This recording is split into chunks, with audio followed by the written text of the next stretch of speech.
boxing.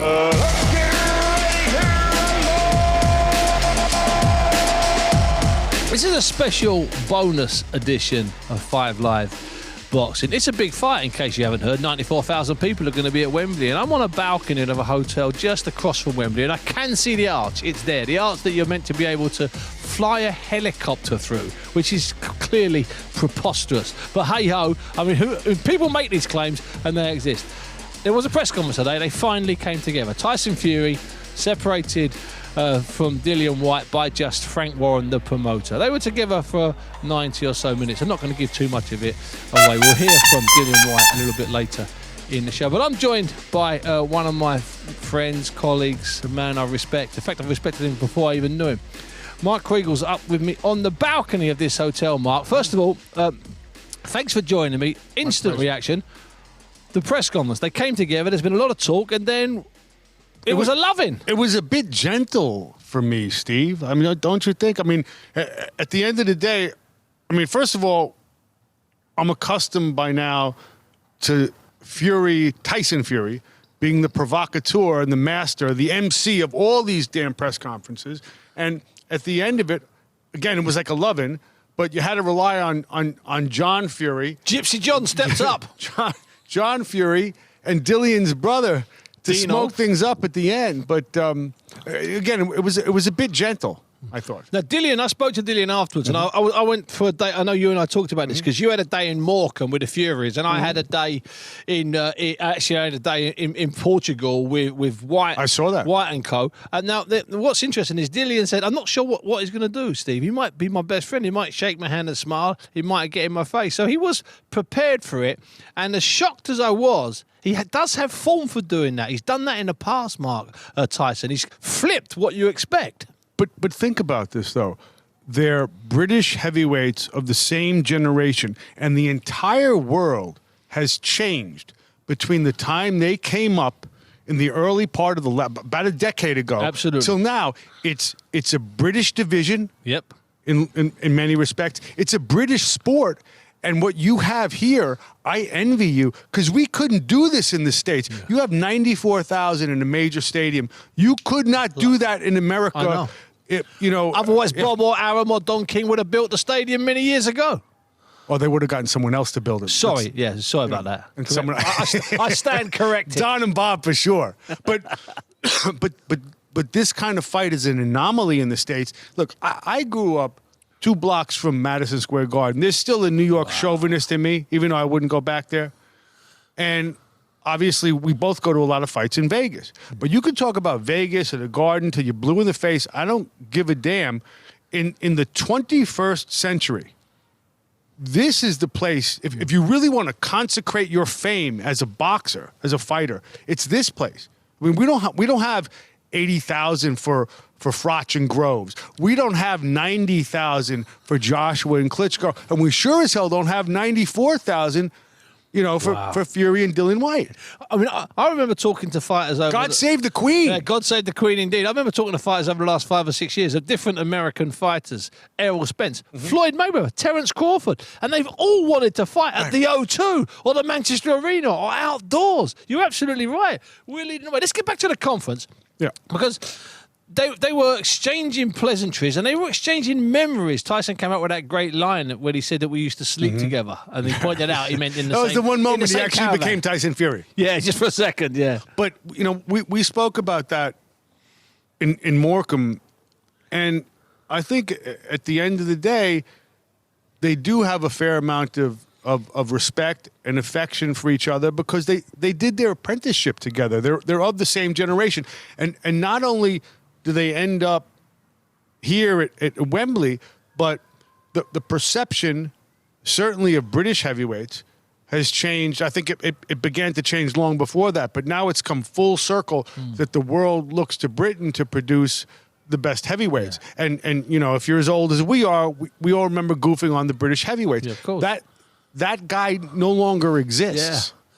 That guy is no longer here. There's no more Frank Brunos. Yeah. No more Henry Coopers. No one's trying to be funny. No one's trying to lose well. Now, this is They're trying to kill each other. They're trying to win, not just win well. They're trying to win in some considerable style. So Let me ask you this, and it's a weary question, but I get asked it all the time, and I'm It's sure okay, I'm you weary do, but anyway. I'm going to ask you it anyway. Before we move on to the important stuff, i.e. Morecambe and the bars, but let me ask you this. Did anybody win today's press conference? If you're looking for a win, did anybody win today's conference? Not really. I mean, I've been to press conferences where Fury won, and I felt, wow, that mattered. Yeah. You know, I thought that he got under Wilder's skin. I would never underestimate Fury's verbal dexterity because it matters. He knows how to work it, and he's the best on the mic probably since, well, in this division since Ali, I guess. Yeah, but I feel him in a sort of pensive, almost retrospective move. I pressed him on this about retiring. this is when you went to see him in Morecambe on Sunday. I don't mean to get ahead. No, I boss, won't but- get it. That's natural. We're all accustomed to guys retiring, and it's a trope. But I walked away believing him. Not only that, but I believe he believes it, and that's the important thing. I believe this is it for him. And again, I think he sees a sort of symmetry to his career. He left. He was a pariah, and you schooled me on this. He was a pariah. He was despised, and I remember being in Sheffield with Nassim Hamed in 1997, and he tells me about his grand plan to conquer the States. And it was a very well-conceived plan, but at the end of the day, he got his ass kicked. Yeah. Fury is the first Brit to come and conquer the States and use it to return a conquering hero. So he leaves a prodigal son, he returns the conquering hero. That's never been done. Yeah. Right? And no, it's never been done. And he's done it. He hasn't just crept in with a little bit of a fanfare. He's come back as a man who in 2 hours can inspire the sale of 94,000 seats. So you sit with him. Let's get to that, because you're with him in Morecambe. You're sitting down with him. You're having I happen to know it was a very long and intensive interview. What did you leave with? The 2 or 3 things you left the interview with? I don't want you to give away stuff that hasn't been aired yet, but just give me a clue, an overall feeling. What was the man like on Sunday? Because bizarrely, we haven't heard from him. There's been all this talk about how Dillian Whyte's quiet, Dillian Whyte's not doing anything. We haven't really heard from Tyson. Well, the first was the sense of how sacred the place is to him. Yeah. That he went there to train with his Uncle Huey, and when his father went away to prison, Huey became even more of a father figure to him. Yep. Second thing was that Huey's death was another source of his depression. What he talked about was Huey dying of a blood clot while his wife Paris was suffering through a miscarriage in either end of the hospital, and he put it all in the back of his head until he could beat Klitschko, and then it all came out. So it was an aggravating factor in his depression. Second thing to me was actually seeing the bridge that he wanted to run his Ferrari into. So everything it wasn't abstract to me anymore. It was real. It was visceral. You got the tour. Yeah. Number 2,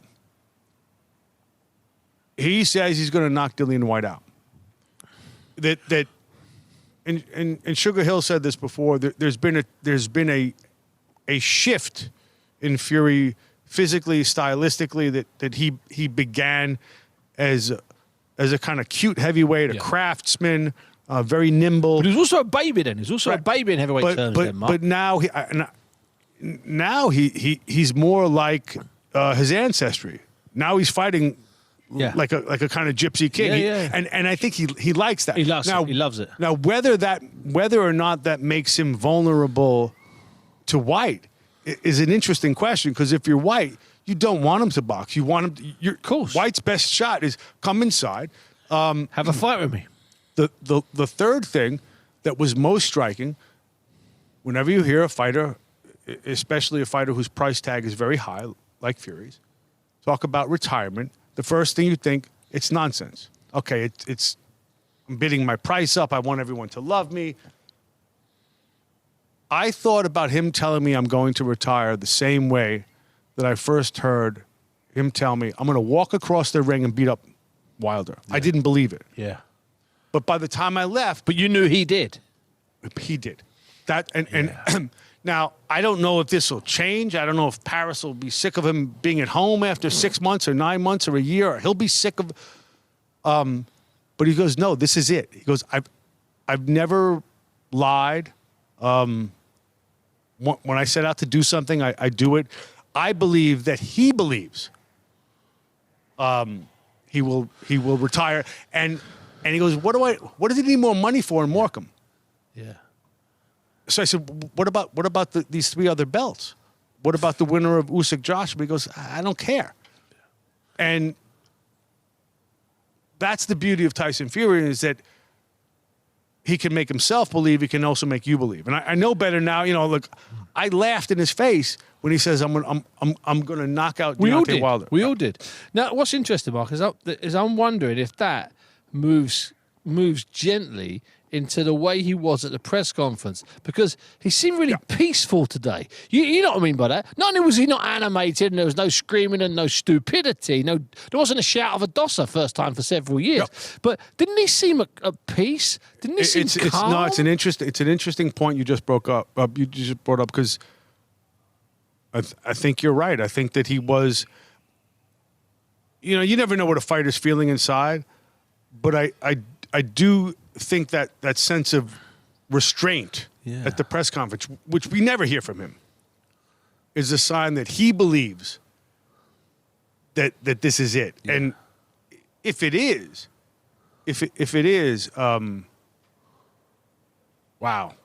I mean, there's not a better way to manage it than 94,000 at Wembley, because there's not another. That's it. Yeah, was one thing though. So I'm sitting having, let's say, a couple of drinks with John Fury. No, I know you're lying. I mean, I love you to death, but I know you're fibbing. No.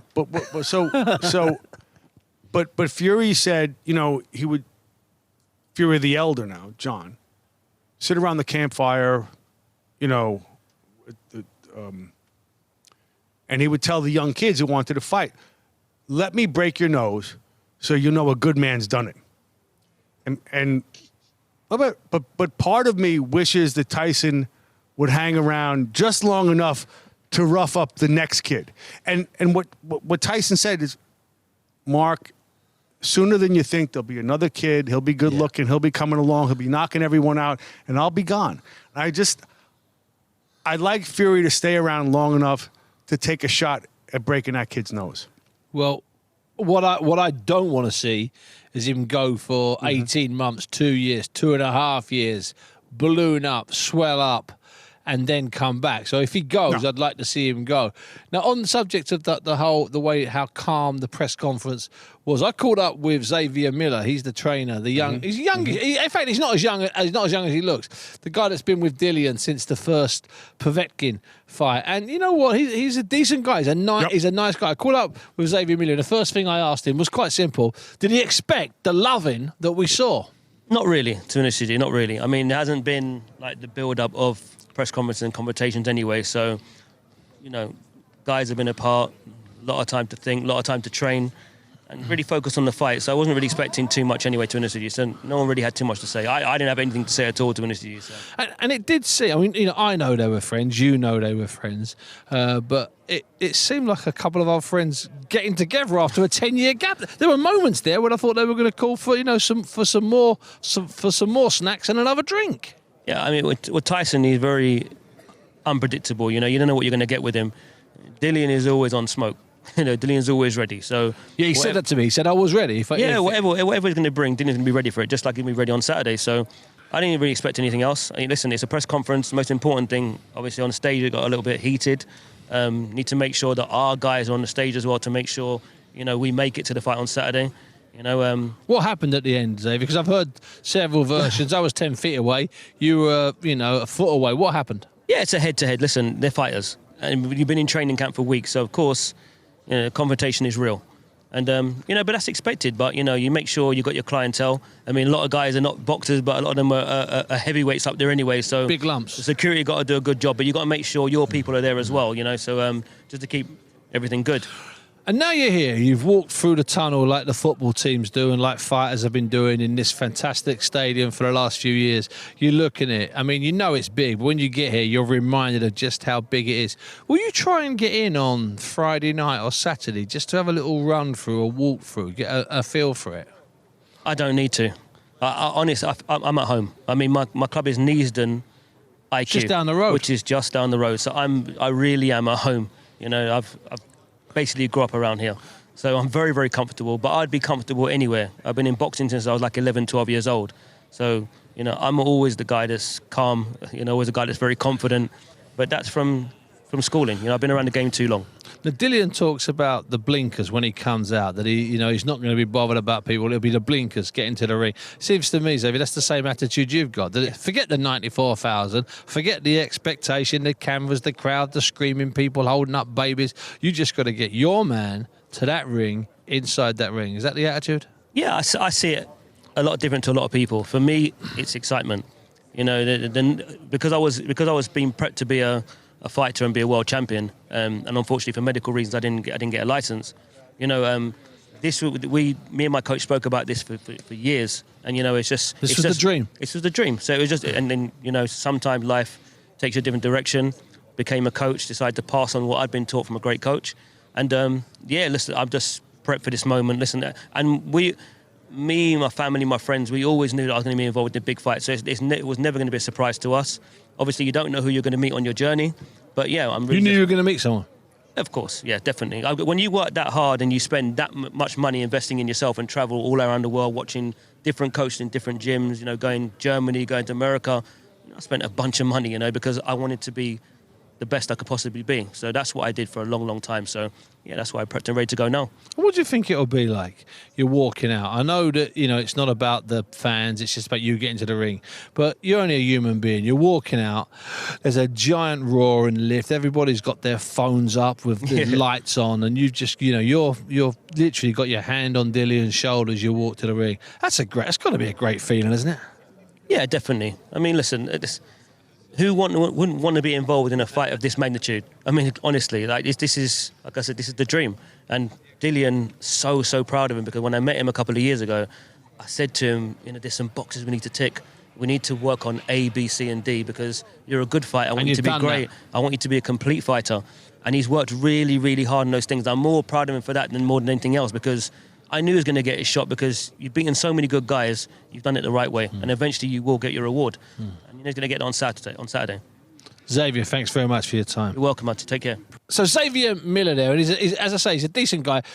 But I'm never sure, and I'm going to say it now, I'm never sure when the training duties are split and there's two quite powerful people. So Xavier Miller has been with Dillian for over 2 years in Portugal, and Harold Knight's been in for about a year. And Harold Knight's an experienced man. And I don't know about you, Mark, but I'm always nervous when I'm not sure who's the real point guy. You know what I mean by that? I don't disagree with you, but ultimately it's Whyte in there by himself, and I think he knows exactly what he has to do. Look, I had a conversation with him too today. I gotta bang him to the body, and it comes down to this. Can he put himself in position to hit him good a bunch of times with that left hook? Yeah, that's what it is. Body or head? What are you thinking? Both places? I think it has to start with the body. Tyson's head is a much more elusive target. Absolutely. And his body, one of the things that his length does gives him a lot of space to hit. There's a lot of body to hit. So the body will be available long before the head. It's interesting. I'm not even sure I should tell the story, but I'm going to anyway. I was in a room with Lennox Lewis today and Sugar Hill, reunited, obviously, because of Emmanuel's connections to the Kronk and Manny Stewart and Sugar Hill being Manny's nephew. So I was in there talking to those two, and I was part of the conversation, so I can tell the story, because I wasn't a complete outsider. And You're never a complete outsider. Exactly. So not in this sport. So Lennox said to Sugar Hill, "What about the love handles on Tyson?" And he said, so Sugar Hill said, "I asked him about the love handles, and he told me, no, I need those. They help me absorb the punches better." So Sugar Hill Chael said, well, you know, if the fighter thinks he needs them and if he's absorbing the punches, I'm going to leave them with him. He had love handles all through Deontay Wilder. Absolutely. I mean, that's the way he's built. So another thing his dad said, he goes, the kid doesn't look like a fighter. I know that. I mean, Until he moves. John Fury looks like a fighter. John Fury was a fighter. Right. Yeah. Yeah, but he was, what, 8-4-1 Yeah, or something exactly, like that? yeah. Okay. Tyson Fury's undefeated. Yeah. So this body's working for him. Yeah. That's such It's a good not point. a bodybuilding contest. No. You know who's a great body? Anthony Joshua. Yeah, of course. There we go. And sometimes didn't have a great body, Larry Holmes. So, Yep. it's still, but saying that, but he still moves brilliantly. Yeah. You know, even have you ever seen? There's some really odd footage of him sparring in his clothes when he was 26 and 27 stone. He was in the gym with different young fighters, Right. so he'd literally go in the ring with his clothes on, roll his sleeve, take his top off, Right. big old belly, and he still moves. He's a brilliant mover, Mark. His timing, his balance, it all works. Even when he's 27 stone, he could pull it off. Right. I mean, look, there's no one you can really compare him to. Yeah. I mean, it's funny that he comes from his 200 years back on both sides of like gypsy fighters, but there's no antecedent. There's no one in the line that you can say, oh, he's like this or he's like that. Of course. And that's when you have a true. I mean, I hope I can still say this on Sunday morning, but that's when you have a true genius. He doesn't look like anyone else. Yeah. It's a whole new thing. He's on his own. He's a standalone. You mentioned there you grabbed a few minutes, or I'm not sure how long you grabbed with Dillian. What was your impression of Dillian? I know you and I have spoken on the phone about Dillian's past life and what the things that inspire him and the things that have motivated him to get to the point he is. What was your impression of him today? I think he'll give it a shot. Let me go back to what Tyson said, just because it was in my mind. What's your biggest advantage here, I asked him. He says, Dillian's never been in a fight like this. Yeah, good point. He doesn't know what this is, what he's been in big entering. fights, but not this big, yeah. The pressure, the crowd, it's not like anything he's faced before.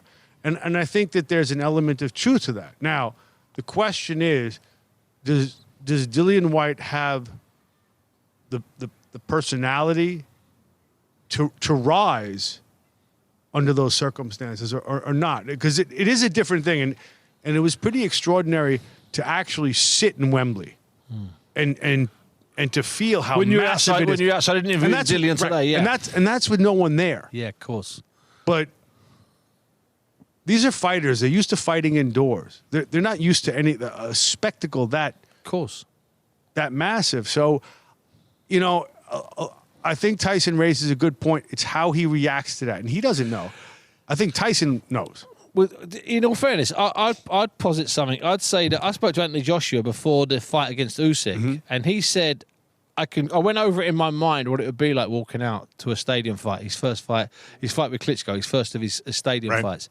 But until it happens, you can't prepare for it. Right. And yet both Dillian and Tyson, I've asked the two of them about this, walking out from the change room, that long walk, 94,000 people all holding up their phones with their lights on. And they both seem to think that it will be, well, basically a walk in the park. And I don't want to disagree with them, but I do disagree with them. And I can see you agreeing with me disagreeing with them.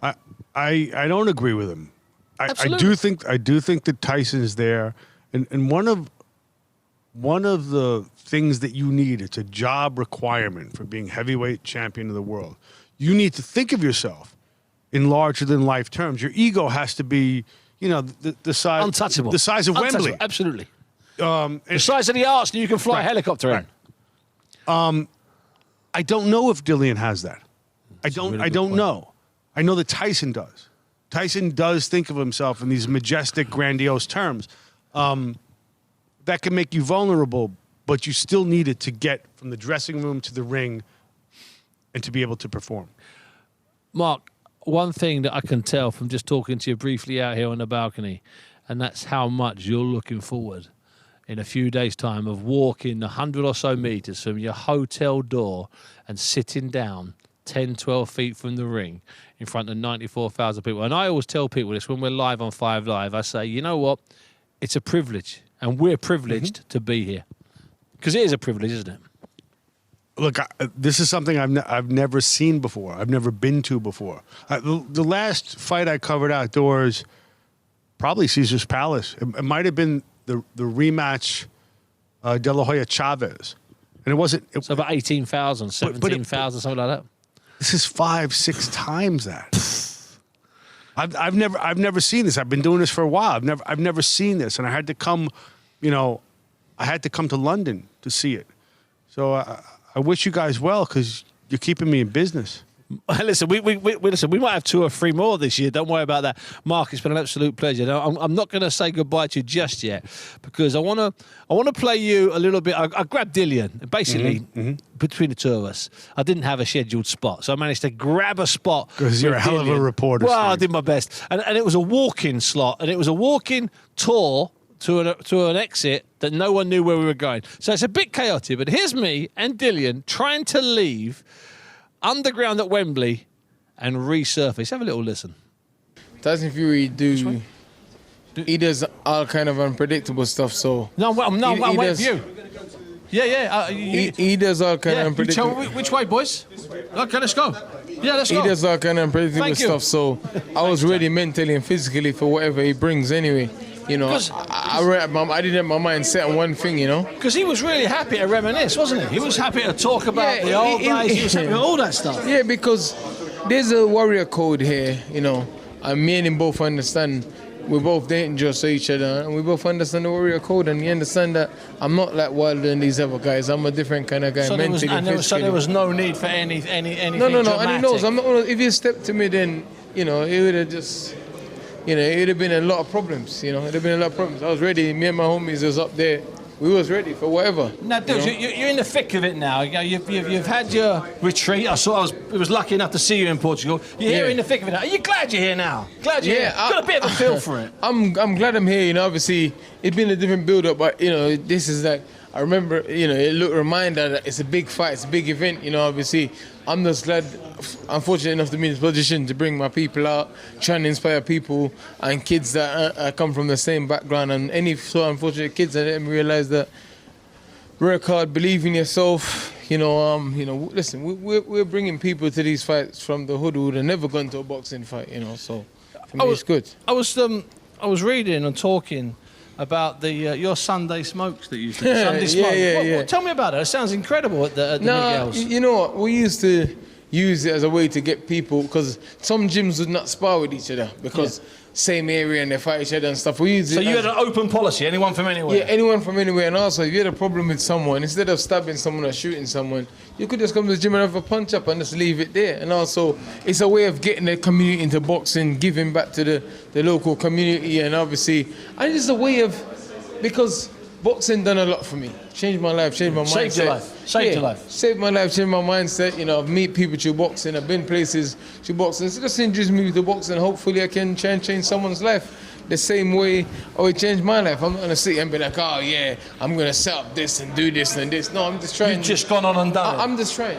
Just trying. We started this interview out by the pitch, but we were told to leave because they were spraying something that we shouldn't be inhaling. Yeah. What was it like being out there looking at all those seats and 90,000 of them empty? What was that like? What did you think? I'm not even focusing on that. I'm just training.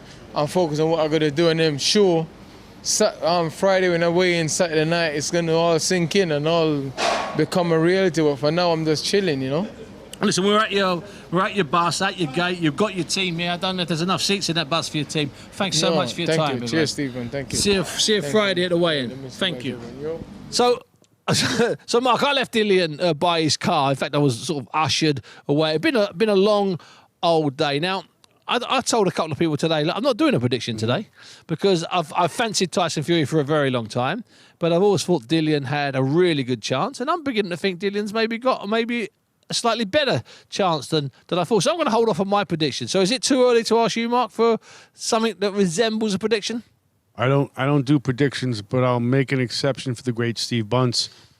No, I'm actually serious. I do think Tyson wins by KO. Wow. But not in the middle rounds, as he says. I think it comes late. Mark, it's an absolute delight and a pleasure to be with you. By the way, I was with Ray Boom Boom Mancini, And he was so full of love for you when I was talking to him. I had a couple of hours with him in an Italian restaurant in Wolverhampton in the Midlands here. And he was shocked. He was great. Ran an Italian Oh, joint. no. And I tell you what, I've never known a man become so Italian once he was faced with a place. It was outrageous. He had a plate of pasta in front of him and suddenly he was talking crazy Italian. He got the chef out. He got the chef's wife out. He was legend. But I tell you what, he likes you a lot. Another victory for bad taste. Mark, listen, thank you very much indeed. We will be live on 5 Live on Friday evening, and then next week, of course, we're going to be in Mark City in that citadel, that glorious place, Madison Square Garden, all week long for Katie Taylor against Amanda Serrano. Thanks very much for listening. Let's get ready to rumble! 5 Live Boxing.